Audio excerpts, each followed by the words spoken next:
Amém? Glória a Deus por isso. Baixe sua cabeça. Eu tenho uma reflexão hoje de manhã junto com você. Espírito Santo, muito obrigado.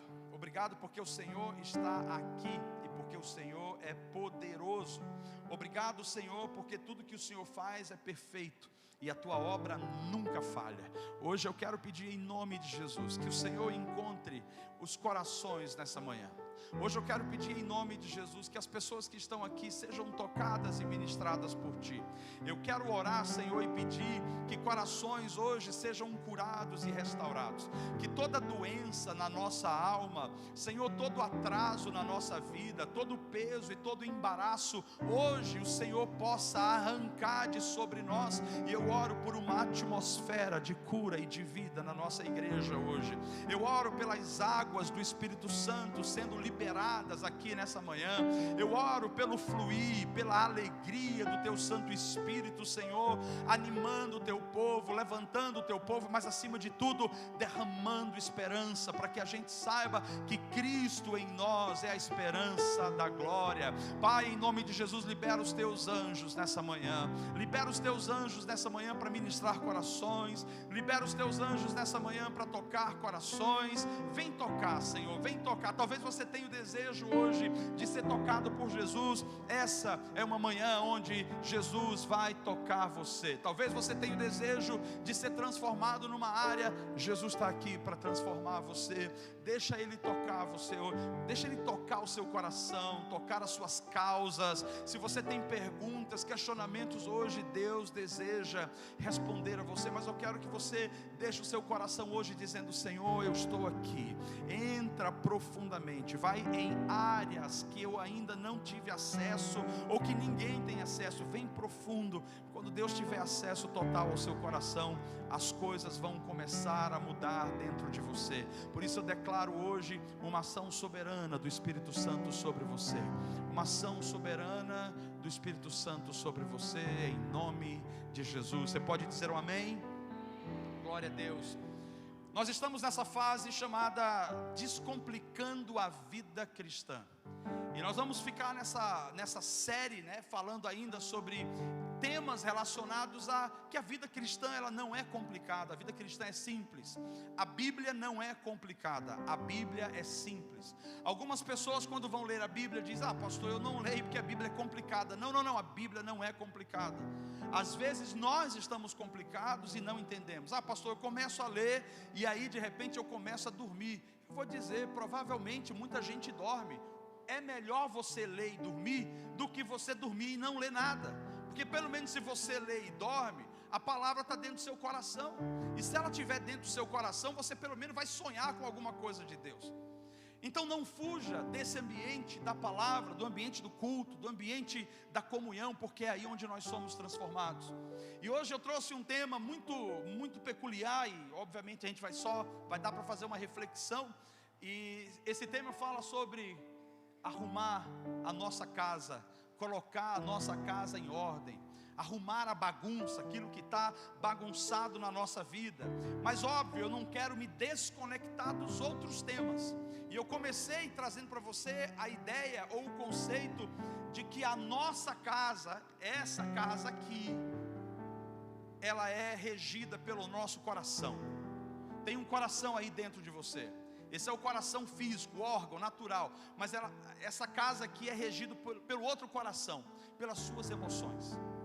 E se as suas emoções não estiverem organizadas, se o seu coração não estiver organizado, tudo na sua vida vai por água abaixo.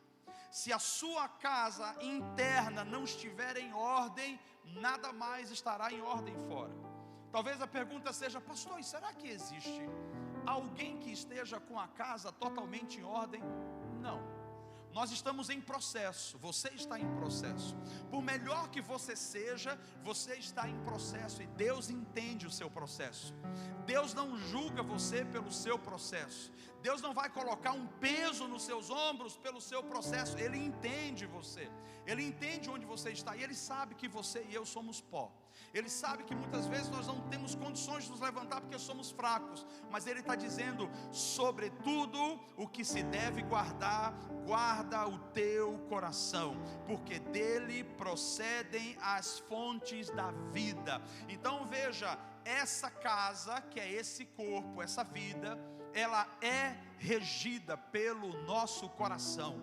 O seu coração é o governo da sua casa. Quem está governando a sua casa? Quem está governando a sua vida? Quem está governando as suas decisões? Hoje nós vamos falar sobre essa obra de organizar, essa obra de colocar as coisas em ordem. Eu estava juntando alguns textos, tentando organizar alguns versículos chaves. Enquanto eu preparava essa mensagem, o Senhor me trouxe três contextos diferentes na Bíblia. E esses contextos nos mostram justamente a importância de colocarmos a casa em ordem. E o texto começa nos pedindo para de fato olharmos para dentro, como está o nosso coração e consequentemente como está a nossa vida. Por isso eu quero falar para você sobre esses três contextos e eu quero refletir com você. O primeiro contexto sobre colocar a casa em ordem, e diga-se de passagem, não é o guarda-roupa, não é a mesa, não é a cama, não é sobre as suas panelas, não é sobre isso. A casa em ordem aqui dentro é o teu coração, é a tua vida, é a tua mente, é a tua cabeça. Como é que estão as coisas aqui dentro? Mas não só isso, é a tua casa no sentido de família. Deus é um Deus de família, e se a nossa família não vai bem, nada vai bem, amém? Não é assim que funciona? Se a nossa família não vai bem, nada vai bem. Você tem que ser uma pessoa muito desconectada da sua casa, para a sua família estar mal e você estar feliz, saindo com os amigos, se divertindo. Nada vai bem quando a casa não vai bem. Então nós temos três contextos aqui. O primeiro contexto, que é um que eu já preguei aqui algumas vezes, mas eu quero dar uma outra ênfase, que é Davi e Absalão. Nesse primeiro contexto nós vemos um homem, um rei, um homem segundo o coração de Deus. Davi era um homem sensível, Davi era um homem de Deus de fato, era um homem obediente, era um homem que gostava da presença, ele adorava muito, ele também orava muito. Então em termos espirituais, em termos de busca ao Senhor, esse homem era muito bom. Mas Davi tinha alguns conflitos internos, e os conflitos que Davi tinha internamente não foram resolvidos. E por não terem sido resolvidos, ele gerou problema para os seus filhos, ele gerou problema para a sua casa.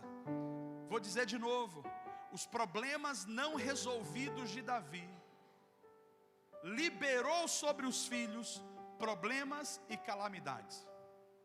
A razão de Davi não ter se resolvido, não ter organizado algumas coisas, trouxe calamidades para a sua casa.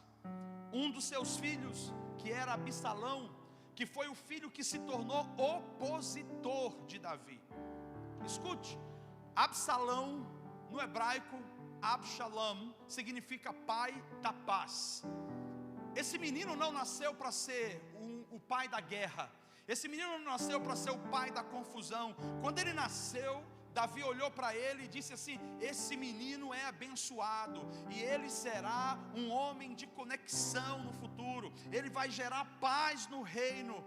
Davi profetizou e colocou o nome, mas Davi não foi pai suficiente em casa, e portanto, aquilo que ele profetizou sobre o filho não aconteceu. Aquilo que ele profetizou e desejou sobre o filho não aconteceu.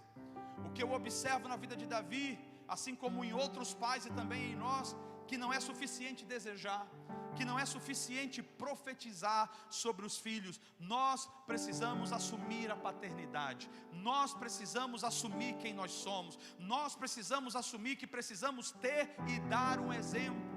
A questão é que como Davi poderia fazer isso, se ele tinha problemas mal resolvidos? E aí eu transfiro para nós também, porque nós também temos coisas mal resolvidas. Então hoje é uma palavra de reflexão para avaliar como está a nossa casa. Ela está bagunçada ou ela está organizada? Se dependesse só de você, e se você fosse o único afetado, eu até diria tudo bem. Mas escute, pai e mãe, quando você não está organizado nas suas emoções, quando você não está resolvido nos seus problemas, os seus filhos carregam essa herança. Eles vão reproduzir isso lá na frente, e reproduzindo isso lá na frente, eles podem gerar problemas maiores do que o que você gerou. A minha pergunta é: como anda a sua casa? Hoje não é o dia da gente olhar para fora, hoje é o dia da gente olhar para dentro. Hoje é o dia da gente olhar para Davi e perceber que Davi, por mais que fosse um homem especial, Davi deixou passar algumas coisas. Uma das coisas que Davi deixou passar foi a presença dentro de casa. Um outro detalhe que Davi deixou passar foi a falta de dar limites em casa. Ele não era um homem que dava limites, os filhos faziam o que queriam, iam para onde queriam. Davi também gerou um problema em casa, porque ele não confrontava os problemas e os erros. Ele era aquele homem caladão. Alguém conhece aqui um homem caladão? Por favor, não aponte o seu esposo agora. Mas alguém conhece aquele homem caladão? O mundo está caindo ao redor e ele está olhando e dizendo: não, está tudo certo. Mas o que você está pensando? Estou pensando aqui, depois eu vou trazer uma palavra. E nunca traz a palavra. Filhos precisam desse ambiente de segurança. Paternidade é segurança. Quando a mãe se posiciona e orienta e disciplina os filhos, isso gera vida, isso gera equilíbrio dentro de casa. Davi deixou Absalão sem paternidade, porque Davi não sabia como exercer paternidade. Davi estava bagunçado em algumas áreas da vida dele. E como que a gente sabe que alguém está bagunçado? Por causa dos frutos da vida dessa pessoa. Os frutos de Davi eram os filhos. Escute que eu não quero colocar peso também em ninguém, dizendo para você que os filhos são responsáveis pelas suas atitudes, desde que você tenha a sua consciência tranquila de que você ensinou no caminho que deveria andar. Ensinou, fez o bom trabalho, deu exemplo, continua orando, trazendo para casa o Senhor, amém. Os filhos vão decidir, mas nós temos um impacto muito grande quando os nossos filhos vão crescendo, em como eles vão viver, se eles vão querer ter família ou se eles não vão querer ter família. Alguns filhos não querem casar, e eu conheço algumas pessoas que não querem casar pela seguinte razão: se for para casar, para ter um casamento igual do meu pai e da minha mãe, eu estou fora. Tem gente que diz: eu não quero ter filho, porque o pai está o tempo todo com a mãe dizendo: se eu não tivesse você, a minha vida seria diferente. Se eu não tivesse tido você, eu estaria num outro patamar. Você atrasou a minha vida, você me tirou a faculdade, você me deixou de abrir mais uma empresa. E por isso, alguns filhos hoje, que são frutos dessas casas bagunçadas, estão bagunçando a sociedade, estão bagunçando a vida. Eles estão vivendo a partir de um trauma. Absalão se levantou contra o próprio pai, se rebelou contra o próprio pai. E quando ele se rebelou contra o pai, ele queria tomar o lugar do pai. E o pai, com medo de resolver, fugiu. E outras pessoas mataram esse homem, ou correram atrás, e no processo esse homem morre. E quando ele morre, ele gera uma tristeza profunda no seu pai Davi. Esse é o primeiro contexto que eu quero mostrar para você, onde nós precisamos arrumar a nossa casa, colocar a nossa casa em ordem. Começa com a nossa família. Escute, não importa se você fala uma palavra de amor ou uma palavra de afirmação hoje ou amanhã, você precisa, mais do que falar, ser o exemplo para a sua casa. Marido, a sua esposa precisa de você. Tem coisa que você precisa ser o cara caladão, mas tem coisa que você precisa ser o cara falador. Abra a boca e fale. Quando a sua esposa perguntar para você o que você pensa, pelo amor de Deus, abra a boca e diga o que você pensa. Eu sei que alguns maridos têm medo de falar, porque não importa o que eles digam, sempre estarão errados. Mas tá bom, Deus sabe que algumas vezes você vai estar certo, então abra a boca e fale. Pastor, mas você não tem noção, minha esposa me bate se eu falar a coisa errada. Você vai apanhar injustamente. Na glória você vai receber uma coroa, vai receber um galardão porque apanhou da esposa. Fique tranquilo. Escute, estou brincando, mas eu quero dizer: coloque a sua casa em ordem. E a casa em ordem começa colocando aqui.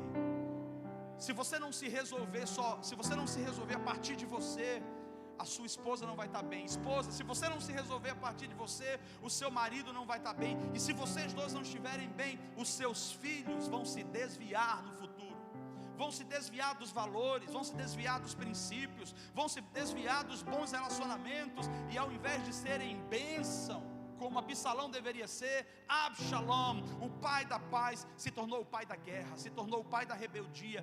Como você quer que os seus filhos, a sua posteridade, a sua descendência seja? Então você precisa começar a olhar para dentro. E sabe uma das coisas? É que Davi não tinha, talvez, ele era rei, então ele era o cara que tinha que ficar meio sozinho, meio excluído, porque qualquer pessoa podia traí-lo. Não é o caso aqui. Tem alguém aqui que é, além de ser realeza celestial, mas tem alguém aqui que é da realeza? Não. Sangue azul? Não, né?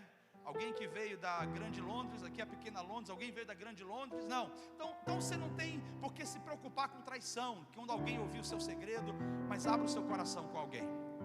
Abra o seu coração, peça conselho, peça ajuda. Peça conselho, peça ajuda, diga assim: eu preciso de ajuda.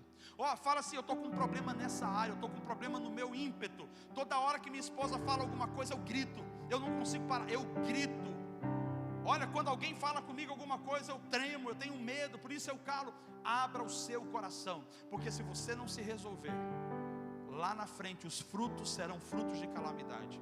O segundo contexto que eu vejo, também relacionado à família, é um homem chamado Ezequias, o rei Ezequias. Rei Ezequias, relacionado a 2 Reis, capítulo 20. Deus manda uma palavra através do profeta, e a palavra é uma palavra direta. Sabe que palavra foi? No versículo 1 diz assim: por aquele tempo Ezequias ficou doente à beira da morte.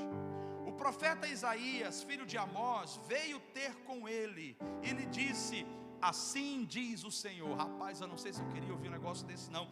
Assim diz o Senhor: põe em ordem a tua casa, porque morrerás e não viverás. Dura coisa já é difícil quando o profeta vem, né? Tem gente que é igual o diabo e a cruz. O diabo não chega perto da cruz, e tem gente que não chega perto de profeta. É ou não é? A Amélia está ali sentada, ó. Tem gente que quando vê a Amélia vai pelo outro lado. Quando vê a Rita, que é a irmã da Amélia, vai pelo outro lado. Sabe por quê? A casa não está em ordem. Então vai que ora por mim, Deus revela que eu estou com um problema nessa área. Vai que ora, aí a gente foge pelo outro lado. Deixa eu falar para você. Ezequias recebeu uma visita desse profeta Isaías, e a palavra era dura: coloca a tua casa em ordem. Esse homem Ezequias era um bom homem, ele não era um mau homem. Assim como vocês são boas pessoas, tem boas intenções, e quando erra tentando acertar. Está tudo certo sobre isso. Mas Ezequias, ele também era um cara que amava a obra de Deus, amava o Senhor. Mas Ezequias tinha algumas coisas no coração que só Deus sabia o que era. E quando o Senhor fala: coloca a tua casa em ordem, Deus estava dizendo para ele a casa, a família. Coloca a tua família em ordem. Coloca dentro da tua casa as coisas que estão acontecendo, coloca no lugar, coloca em ordem. E a Bíblia diz que Ezequias, quando ouviu aquela palavra, se levantou na hora e pediu misericórdia a Deus. E como ele era um bom homem e ele tinha relacionamento com Deus, Deus olha para ele e fala assim: ô Isaías, volta lá e diz então que eu vou acrescentar 15 anos ao rei Ezequias. Ezequias fala assim: Senhor, eu tenho sido fiel, eu tenho sido um homem que tem andado na tua presença, eu tenho sido um bom homem, eu tenho preservado os princípios. E Deus falou: tá, eu vou te acrescentar 15 anos. Por que Deus estava acrescentando 15 anos? Para dar tempo Ezequias colocar a vida em ordem, colocar a casa em ordem. Eu não sei se você sabe o dia que o teu relógio vai parar. Eu não sei se você sabe quando chegará a tua hora. Está todo mundo numa jornada sem saber quando vai ser, só sabemos que vai ser. E quando chega a hora, não é porque você estava muito velhinho, com uma doença terminal, morreu. Tem velhinhos que demoram mais a morrer do que alguns jovens. Não, é muito jovem, esse aí jamais vai morrer. Ninguém sabe o dia nem a hora. Ezequias não sabia a hora, mas por conta da integridade que ele tinha a Deus, ele pediu, e Deus falou: tá bom, eu vou te dar 15 anos. Os 15 anos que Deus deu para Ezequias, se a gente for estudar um pouquinho mais a história, nós vamos ver que ele aceitou os 15 anos, mas ele não fez o que deveria fazer. Ezequias não cuidou de casa, não organizou a casa. Nesse período dos 15 anos, ele teve um filho chamado Manassés. Esse filho Manassés herdou, porque o pai morreu, herdou o reino com 12 anos de idade. Me diga uma coisa, quem que consegue reinar com 12 anos de idade? Você acha que o seu filho conseguiria assumir o que você faz hoje? Se ele tivesse 12 anos de idade, você fosse viajar ou fosse morrer, será que seu filho com 12 anos conseguiria? Provavelmente não. Manassés teve que assumir, ele era o cara da sucessão. E olha o que acontece quando ele assume. Olha só o que acontece. Quando ele assume, a Bíblia diz que ele não tinha estrutura. Por não ter estrutura, isso é porque o pai não deu estrutura. Os 15 anos que era para ele preparar aquele menino, ele não se preparou e não deu estrutura para o menino. Consequentemente, o menino reinou de qualquer jeito, inconsequentemente, e o menino se tornou um péssimo rei. Esse homem era amigo de Deus, esse homem tinha relacionamento com Deus, mas ele não tinha casa em ordem. Davi era um bom homem, tinha relacionamento com Deus, mas ele não tinha a casa em ordem.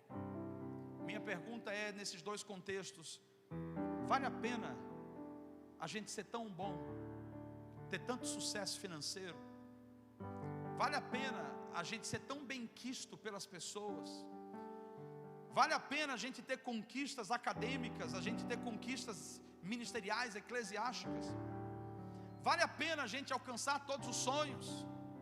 Vale a pena as pessoas olharem para nós assim: cara, um cara de caráter, olha que mulher, essa mulher é extraordinária. Vale a pena ser tão criativo, vale a pena ser tão bondoso, vale a pena tudo isso, mas no final, eu não fazer o mais importante, que é cuidar da minha casa. Minha casa está uma bagunça. E eu digo para você, muita gente fala muitas vezes: pastor, eu me envolvi demais no ministério. Mas não é só ministério não, tá? Me envolvi demais nas coisas da empresa. Quando eu dei por mim, eu olhei para casa e as coisas estavam destruídas. Escute, não é o trabalho do ministério que destrói a sua casa, é a falta de equilíbrio. Do mesmo jeito no trabalho, não é a empresa que te puxa para você esquecer da sua família, é a sua falta de controle, é o seu vício de querer trabalhar tanto, ou é a sua vontade desenfreada de querer dar certo, que você esquece que não tem como dar certo se a família estiver dando errado. Por isso a prioridade é: olha para casa, olha para os seus. Colocar a casa em ordem é olhar para nós em primeiro lugar, mas é olhar para os nossos também. Aí vem Ezequias com Manassés, mais um fruto. Vale a pena você chegar na fase que podemos chegar lá na frente, olhar para trás e ver os filhos desalinhados, nenhum estão encaminhados, todo mundo torto na vida, casamento quebrado, vida bagunçada. Essa não é a vontade de Deus para nós. Por isso Deus não está preocupado mais com o seu ministério do que com a sua vida. Deus também não está mais preocupado com o seu sucesso financeiro do que Ele está com a sua vida, porque vai passar ministério, tá? Ministério, e tudo isso aqui que ele está fazendo vai passar. O que vai permanecer? O meu relacionamento com Jesus e os meus frutos. Quais são os meus frutos? Meu primeiro fruto deve ser minha família. Vai passar a sua empresa, vai passar a sua época de sucesso, tudo isso vai passar. O que vai sobrar? A sua vida. E como está a sua vida hoje? E o terceiro contexto que eu quero trazer para você é do que a gente chama das 10 virgens. Em Mateus 25, 5 eram prudentes e 5 eram loucas. As prudentes, elas eram mulheres, todas as 10 receberam óleo, azeite. E elas receberam azeite porque elas iam se preparar para as bodas. Isso é, havia uma festa, um casamento. Então, enquanto vocês estiverem esperando, pega o azeite na lamparina e aguarda.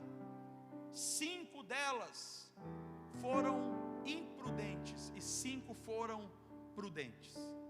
5 não preservaram, não economizaram, não guardaram, mas 5 foram precavidas, tiveram atenção, usaram com moderação. O azeite, uma hora o azeite se acaba, Uma hora aquilo que a gente conquista vai embora. Uma hora aquilo que um dia nos foi passado vai findar. E como que a gente vai ficar se a gente não chegou no objetivo ainda? Essas mulheres estavam numa sinuca de bico ou numa encruzilhada. O noivo está vindo, vocês precisam estar preparados para ele. Essa parábola fala sobre estarmos preparados para nos encontrar com o nosso Deus. As 5 nécias fala sobre 5 virgens ou mulheres que tinham a vida bagunçada, que não tinham ordem, que não tinham disciplina, que não tinham objetivo, que não tinham uma causa pela qual viver. E elas viviam com aquilo que dava na cabeça. Acontecia um problema hoje, eu vou resolver esse problema, vou gastar isso aqui, depois eu vou para outro lugar. E elas não tinham um foco na vida. Escute, quando nós não estamos organizados aqui dentro, nada vai ficar organizado fora. Não é peso sobre você, não é julgamento nem sobre você nem sobre mim, mas é para a gente parar hoje e dizer: Senhor, como eu posso colocar a minha casa em ordem? Nesse contexto aqui, a palavra nos mostra que essas mulheres, as 5 que foram prudentes, elas tiveram azeite de sobra quando o noivo voltou. E a palavra fala: vigie, porque você não sabe nem o dia, nem a hora em que Jesus vai voltar. Você precisa estar preparado. E se quando Jesus voltar, Ele pegar você dormindo com a sua namorada ou com o seu namorado, dormindo sexualmente, e se quando Jesus voltar, Ele pegar você roubando ou mentindo, e se quando Jesus voltar, Ele pegar você passando a perna em alguém, se quando Ele voltar, Ele pegar você brigado com a sua esposa, dizendo para ela: eu não aguento mais você não serve para mim, e se Ele pegar você amaldiçoando a sua família, como será? Escute, Ele já abençoou você e a mim. A decisão em ser responsável, em guardar o azeite significa a presença do Espírito Santo, a luz da palavra. O azeite significa a unção de Deus, a graça de Deus sobre nós. Deus já te deu isso, você tem que ser responsável agora em se manter fiel, para ajudar a sua família a permanecer andando em fidelidade. Esses 3 contextos nos mostram o seguinte: que se a nossa casa não for arrumada, e eu quero concluir da seguinte maneira: se a nossa casa não for arrumada, em algum momento ou outro nós deixaremos uma herança maldita. E não é porque a gente vai morrer que tudo vai acabar. Nós daremos conta a Deus, mesmo após a morte, ou principalmente após a morte. Todos nós estaremos diante do tribunal de Deus, e a Bíblia diz que haverá uma tela, e essa tela, a minha forma de colocar, tá? Mas haverá um lugar onde a nossa vida será exposta, e diante do Senhor nós seremos julgados, e Ele vai saber sobre cada palavra e cada ação. Ah, mas essa aqui, Senhor, eu pedi perdão, então beleza, está liberado. Mas e essa aqui? E essa aqui? Escute, porque nós não sabemos o dia nem a hora quando nós vamos partir. Nós temos que estar preparados todos os dias. Nós temos que levantar de manhã já dizendo: Senhor, eu entrego o meu dia a Ti. Cuida da minha vida, cuida da minha casa. Aí eu vou pegar o carro e vou no trânsito, aquele cara vai tentar tirar você do sério, antes de você abrir a boca e xingar a mãe dele, porque se você xingar a mãe dele, aí ele vai vir com a faca, vai querer não só xingar a sua mãe, ele vai querer xingar a sua avó, e você vai querer xingar a bisavó dele, e daqui a pouco o negócio não vai estar legal, vai estar complicado. Mas quando você sai preparado de manhã, com o coração em paz, não importa quem venha na sua frente, você vai resolver, vai dizer: está tudo bem, o problema é dele, o problema não é meu.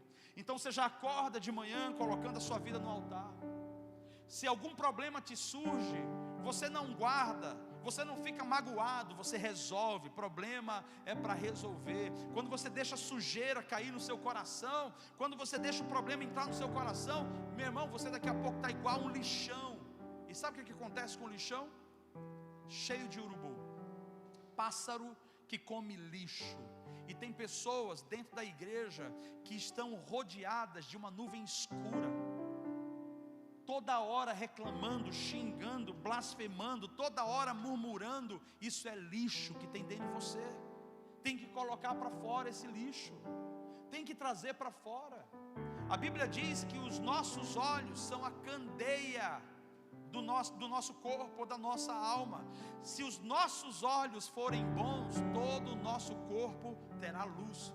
Mas se os nossos olhos forem maus, que densas trevas haverão dentro de nós. Sabe o que esse versículo quer dizer?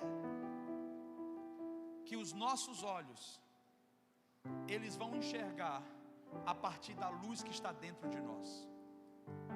Para aquele que é puro, tudo que ele olha é puro. Para aquele que está doente, tudo que ele olha é um problema. Eu me relaciono com gente todo dia, e tem pessoas que não importa o que eu diga, eu posso falar biblicamente a melhor coisa do mundo, a pessoa vai abrir e vai encontrar um ponto para dizer: não concordo, não concordo. Quem tem os olhos bons, ela vai olhar pela perspectiva da cura. Mas quem está doente aqui dentro, os seus olhos são maus, a sua alma está mal, e tudo que você vê vai ser um problema. Está na hora de você trocar a lente dos seus olhos. Está na hora de você dizer assim: Senhor Jesus, resolve o problema interno. E eu quero orar com você, meu irmão e minha irmã, hoje de manhã. Eu quero pedir para que o Senhor entre profundamente no seu coração. Hoje nós vamos ter batismo. Sabe o que significa essa ação do batismo? As pessoas que vão se batizar hoje, nós temos uma média de 18 pessoas para se batizar. As pessoas que irão se batizar hoje, elas estão proclamando publicamente, dizendo assim: Jesus, a partir de hoje eu estou me comprometendo contigo. Eu estou morrendo para o velho homem e eu estou vivendo para o Senhor. Nova vida. E é isso que o Senhor está dizendo para você. Talvez você já se batizou, mas a sua vida está suja, as suas vestes estão sujas, seu coração está cheio de lixo. O Senhor está dizendo que hoje, nesse batismo, você lembre que o meu sangue é poderoso para limpar você por dentro e por fora. E sabe como que a gente pode ser limpo? A palavra diz: se confessar o nosso pecado, Ele é o quê? Fiel e justo para nos perdoar os pecados e nos purificar de toda injustiça. A limpeza começa com arrependimento, a limpeza começa com a confissão, a limpeza começa reconhecendo: eu preciso de ajuda. Você pode olhar para a sua casa e ver como está a sua casa, e você pode se colocar no patamar e dizer: qual é a minha responsabilidade diante da minha casa? Se as coisas não estão indo bem, não culpe a sua esposa, ou o seu esposo, ou os seus filhos, ou os seus pais. Olhe para você e diga: Jesus, eu preciso de ajuda. Me organiza por dentro para que eu seja uma bênção. Eu quero orar por você. Feche os seus olhos, aí mesmo sentado. Pai, em nome de Jesus, nessa manhã nós nos achegamos a Ti. E eu te peço que o Senhor encontre os teus filhos aqui assentados. Muitos, Senhor, estão pensando, pensativos mesmos, com relação ao que essa palavra trouxe. Alguns hoje estão sendo pegos com um problema no casamento, com um problema no relacionamento. Alguns outros estão sendo pegos aqui com problemas com os filhos, e filhos com problema com os pais. Situações que eles não sabem como resolver. Mas eu oro hoje que a tua onipotente mão, que o teu poder venha sobre a tua igreja hoje, porque o Senhor quer uma igreja pura, o Senhor quer uma igreja santa, o Senhor quer uma igreja limpa, o Senhor quer uma igreja livre. Eu oro, Senhor, que a Logos seja uma igreja livre, que a Logos seja uma igreja que anda de cabeça erguida.